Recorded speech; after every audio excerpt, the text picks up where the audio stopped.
And here we go again. Designer Cole Worley revisits the plains of Afghanistan, the setting for his first published game and the site of the Great Game, a period in time in which European superpowers jockey over control over the power vacuum created by the fall of the Durrani Empire in Afghanistan. The British and Russian coalitions battle in a show of force while you, as a local tribe leader, will have to figure out how to maneuver a tense political and military landscape in Pax Pamir 2nd edition.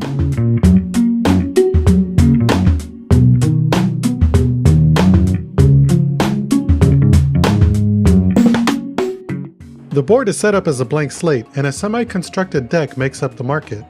Each player will then pledge their allegiance to one of the 3 coalitions, and then the game is ready to begin. On your turn, you can perform up to 2 actions, which include purchasing cards from the market, discarding cards from your hand, and playing cards to your tableau. Whenever you purchase a card, you'll place a coin on each card that you pass over, making cards further to the right more and more expensive. These cards will go into your hand to be played as a separate action. If you are at your hand limit, which is 2 to start the game, you'll need to either discard or play a card as separate actions before you can purchase.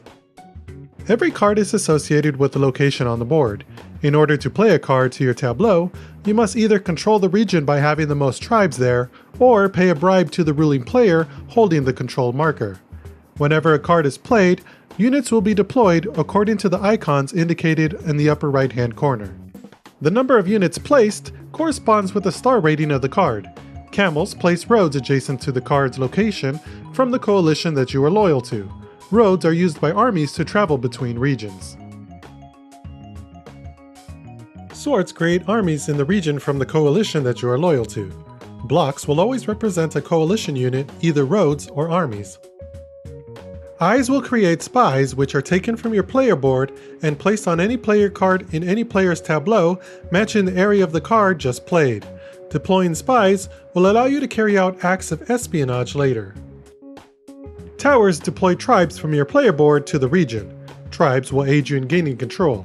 If you have at least 1 tribe in a region, and the most units there, including loyal armies, you now rule that region and take the control marker so that other players can easily tell who rules what.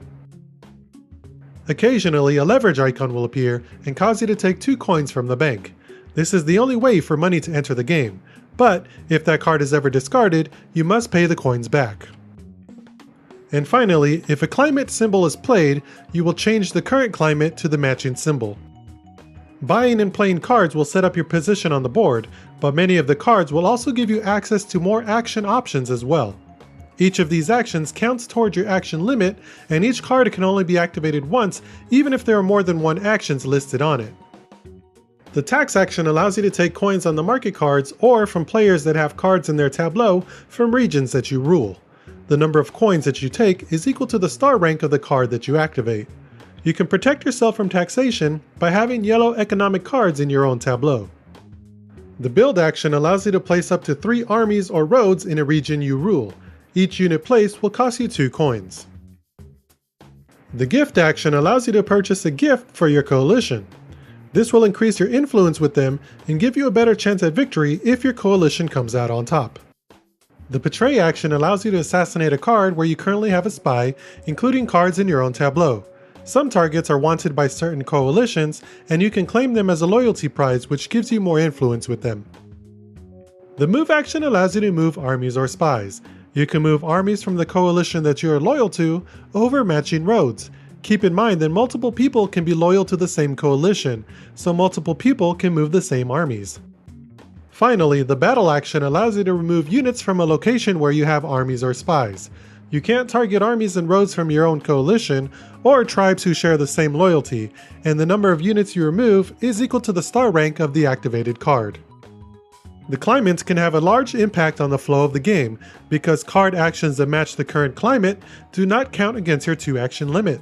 For example, any actions on this political card are free actions during a political climate.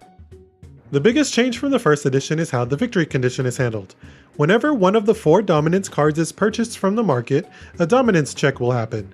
If any one coalition has at least 4 more blocks than any other coalition on the map, they are considered dominant and points are awarded based on whoever is the most loyal.